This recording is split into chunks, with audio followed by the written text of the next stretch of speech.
हो कब आओगे जिस्म से जान जुदा होगी क्या तब आओगे। अरे देर ना हो जाए कहीं देर ना हो जाए, देर ना हो जाए कहीं देर ना हो जाए। लड़का के बाबूजी कहत रहे कि हमरा दहेज ना चाहिए, हमरा कुछो ना चाहिए। वो लड़की के बाबूजी से कहत रहे कि ना दहेज में सामान चाहिए और ना ही पाका के और मकान चाहिए। ना दहेज में सामान चाहिए और ना ही पाका के मकान चाहिए। क्या चाहिए समझिए कि सुनी अगुआ महान बाटे एक यार मन समझ में जवान चाहिए। कि सुनी अगुआ महान बाटे एक यार मन समझ में जवान चाहिए। ना दहेज में सामान चाहिए, वाह भोला भैया, ना ही पाका के मकान चाहिए। सुनी अगुआ महान बाटे एक यार मन समझ में जवान चाहिए। सुनी अगुआ महान बाटे एक यार मन समझ में जवान चाहिए।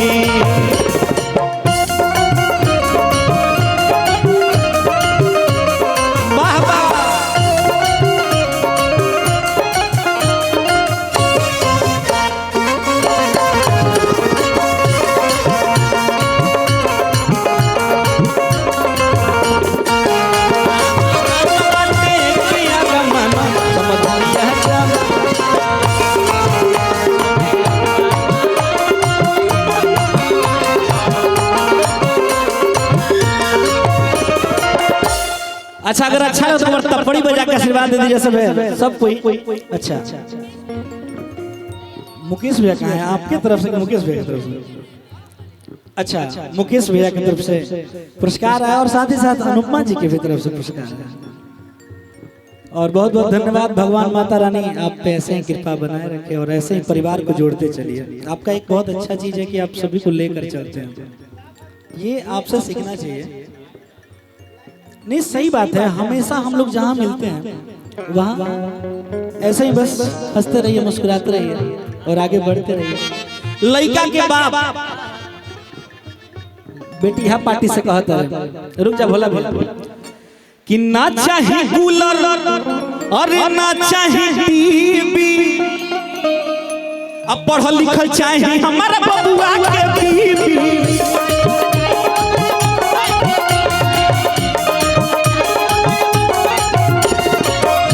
ना चाहिए कूलर ना चाहिए टीवी, अब पढ़ल लिखल चाहिए हमारा बबुआ के बीबी।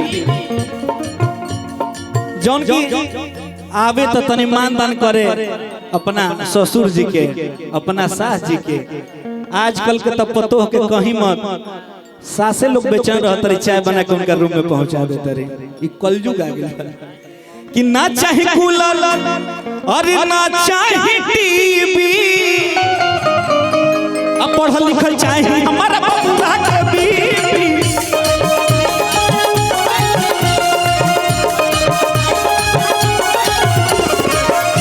अतने ना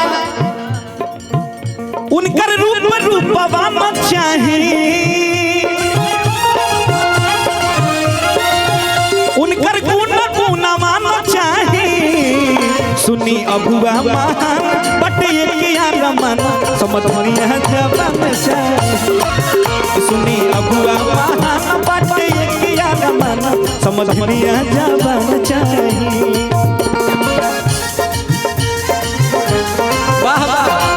दिल्लिया मिलके हुस्न वालों ने गोरे गोरे गालों ने गाल काले गालों, गोरे गोरे गालों ने गाल काले।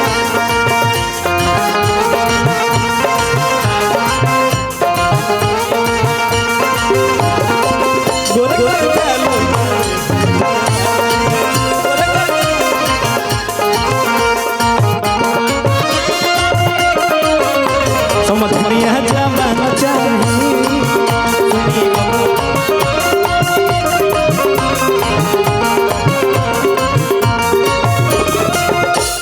यही में एक लाइन जो बड़ी वायरल हो रहा है, समय कम बात है सब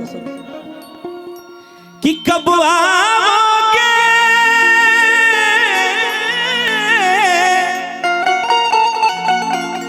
हो कब आओगे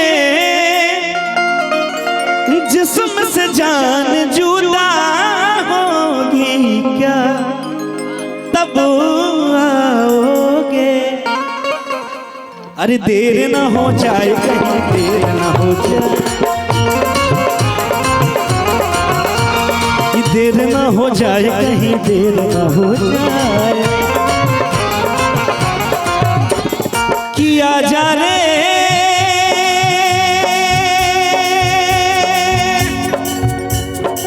ये मेरा मन घबराए, देर ना हो जाए कहीं देर ना हो जाए।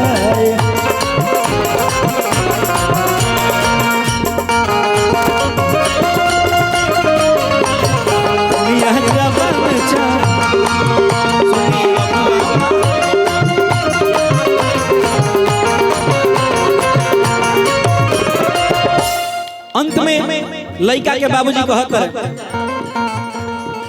भले तू रुपया मिले दहेज में बाकी हमरा बेटा के राखस करे जमे।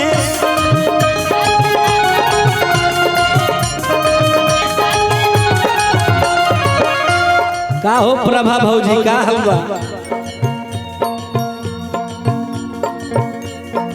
भले तू रुपया मिले दहेज में बाकी हमारा बबुआ के राखस करे जमे।